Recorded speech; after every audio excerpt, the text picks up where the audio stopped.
আর চোখের সামনে দেখতাম সুব্রত মুখার্জি। ইন্দিরা গান্ধী জিন্দাবাদ বলতে আমাদের শিখিয়েছিলেন আমাদের নেতা সুব্রত মুখার্জি, এবং তার মূর্তি স্থাপন করে সুব্রত মুখার্জি প্রমাণ করলেন যে কলকাতায় একমাত্র জায়গা যেখানে ধর্ম নিরপেক্ষতার মাথা তুলে দাঁড়িয়ে আছে, যে তৈরি করেছিল সেই ইন্দিরা গান্ধী। ঠিক যে একটা সময় ছিল যখন ইন্দিরা গান্ধী ভারতবর্ষকে নেতৃত্ব দিচ্ছিলেন, তখন ছিল এরার অফ ন্যাশনালাইজেশন। আর আজ ভারতবর্ষ ঠিক উল্টো রাস্তায় এরা অফ প্রাইভেটাইজেশনে চলে যাচ্ছে। অর্থাৎ তখন দেশের সম্পদ তৈরি করার জন্য ইন্দিরা গান্ধী যেসব কয়লা খনি থেকে নিয়ে, সেল থেকে নিয়ে, ভেল থেকে নিয়ে তাদের যখন তিনি ন্যাশনালাইজ করেছিলেন ভারতের সম্পদ তৈরি করার, আর এখনকার সরকার সেই সব সম্পদগুলো বিক্রি করে করে করে করে ভারতকে নিঃস্ব করে দেওয়ার চেষ্টা করছে। দ্বিতীয়ত, ইন্দিরা গান্ধী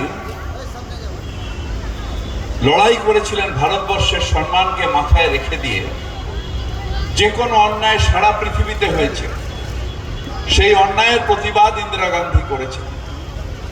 আমি নিজে যখন ইয়াসের আরাফাত এখানে এসেছিলেন, প্যালেস্টাইন লিবারেশন অর্গানাইজেশনের তার বক্তৃতা শোনার জন্য গিয়েছিলাম। নেলসন ম্যান্ডেলা যখন কারাবাসে ছিলেন, ইন্দিরা গান্ধী তার পাশে দাঁড়িয়েছিলেন। যখন বাংলাদেশে মুজিবুর রহমান কারাবাস করলেন এবং বাংলাদেশে অত্যাচার করছিল পাকিস্তানি সেনা, ইন্দিরা গান্ধী দাঁড়িয়ে বাংলাদেশকে তৈরি করা এবং লিবারেট করার পুরো প্রয়াসটা ইন্দিরা গান্ধী করেছিলেন। অর্থাৎ পৃথিবী জুড়ে যেখানেই অন্যায় হয়েছে, যেখানেই মানুষের উপর অত্যাচার হয়েছে, সাম্রাজ্যবাদের শক্তির কাছে মাথা নত না করে, দালালি না করে, ইন্দিরা গান্ধী ভারতের সম্মানের সাথে মাথা তুলে, আজকে যেভাবে মাথা তুলে ওইখানে দাঁড়িয়ে আছেন, মাথা তুলে দাঁড়িয়ে থেকে বলেছেন অন্যায় অন্যায়, তার জন্যে ভীত হন। আজকে ঠিকই তো, আজকে প্যালেস্টাইনে যত বড় অন্যায় হচ্ছে, প্যালেস্টাইনে যেভাবে শিশু হত্যা হচ্ছে, প্যালেস্টাইনে যেভাবে আজকে মানুষকে মেরে ফেলা হচ্ছে, যেভাবে কেমিক্যাল ওয়েপন ছাড়া হচ্ছে, কিন্তু ভারতবর্ষের এখনকার নেতৃত্বের ক্ষমতা নেই, ইন্দিরা গান্ধীর মতন কারেজ তুলে নিয়ে তার প্রতিবাদ করার সেই ক্ষমতা নেই। আজকে পাশের দেশ বাংলাদেশ, যে সময় অরাজকতা হয়েছিল, অত্যাচার হয়েছিল, মানুষ হত্যা হয়েছিল, ইন্দিরা গান্ধী দাঁড়িয়ে থেকে তার প্রতিবাদ করেছিলেন এবং বাংলাদেশ সৃষ্টি করতে সাহায্য করেছিলেন। আজকে ভারতের নেতৃত্ব চুপ করে আছে দেখার জন্যে কত মানুষ মারা যায়, কত কি হয় সেটা দেখার জন্যে। কোনো রকম পাশের দেশ করেন। নিজের মণিপুরেও ঠিক একইভাবে মানুষের ওপর অত্যাচার হচ্ছে, অথচ আমাদের কেন্দ্রীয় সরকারের মাথা ব্যথা নেই। এটা তফাৎ একটা বলিষ্ঠ নেতৃত্ব যে ভারতবর্ষকে দিয়েছিলেন ইন্দিরা গান্ধী, আর আজকে একজন উইক নেতা যিনি পাবলিশ করেন, যিনি বলেন আমার 72 ইঞ্চি ছাতি, কিন্তু ভয় পান। তার কারণ তার ইন্দিরা গান্ধী দিতেন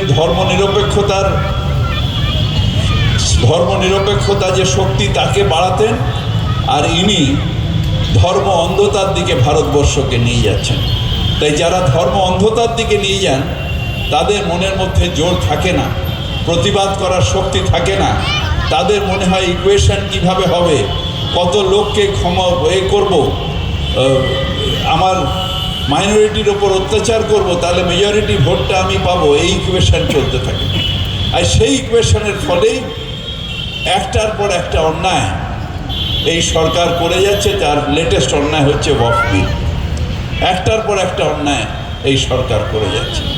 তাই আজকের দিনে ভারতবর্ষকে দরকার ইন্দিরা গান্ধীর মতন নেতৃত্ব। এবং আমরা সৌভাগ্য যে আমাদের কাছে অন্তত বাংলায় এই নেতৃত্ব আছে যার নাম মমতা বন্দ্যোপাধ্যায়, যিনি সেই আদর্শ যেটা সারা ভারতবর্ষের জন্য, ইন্টারন্যাশনালের জন্যে যেটা নিয়ে ইন্দিরা গান্ধী লড়েছিলেন, অন্তত বাংলায় থেকে সেই আদর্শ, সেই রাস্তায় আজকে লড়ছেন আমাদের নেত্রী মমতা বন্দ্যোপাধ্যায়।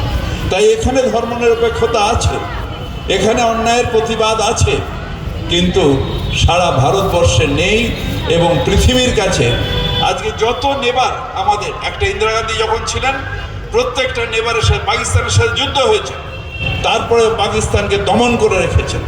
আর আজকে সব নেবারের সাথে ভারতবর্ষর অবস্থা খারাপ, সবার সাথে আজকে ইন্টারন্যাশনাল যে রাজনীতি, সেই রাজনীতিতে ভারতবর্ষ ফেল করে গেছে।